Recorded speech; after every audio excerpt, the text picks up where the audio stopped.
nina kazi nzuri.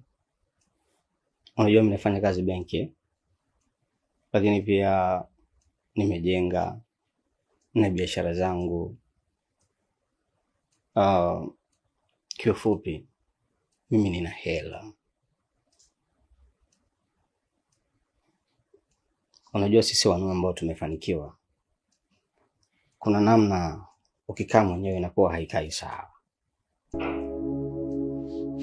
Vai, toka siku ya kwanza nilipokuona, kiukweli nilivutiwa na wewe.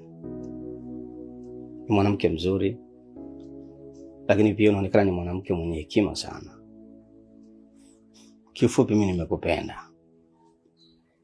Na naomba nikuahidi, kama ukinipa nafasi nikatia mkono wangu kwenye biashara zako na jinsi ulivyo na akili,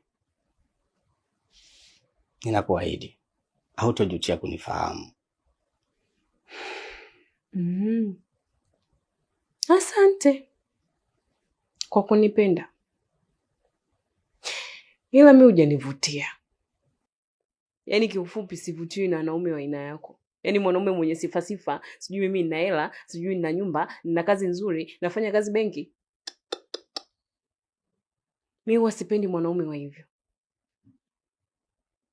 Alafu hizo swaga mbona kama ni swaga za watoto wa chekechea, sijui wa darasa la kwanza huko. Yaani mimi mtu mzima na akili zangu timamu uniingilie na swaga hizo kwamba nina hela, nitakujengea, sijui nitakuongezea biashara yako. Wewe umesikia mimi siwezi kutafuta hela?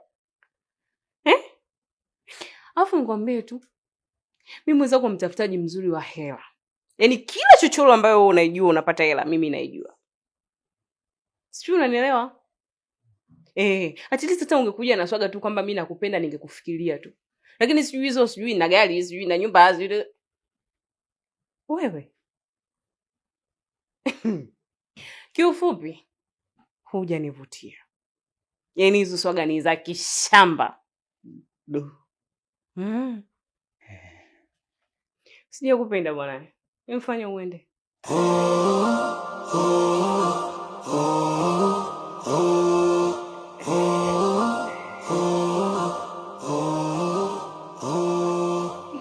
Hau mimi ndo yule mjinga aliyekataga shule chekechea, maana nimekosa hoja kujitetea.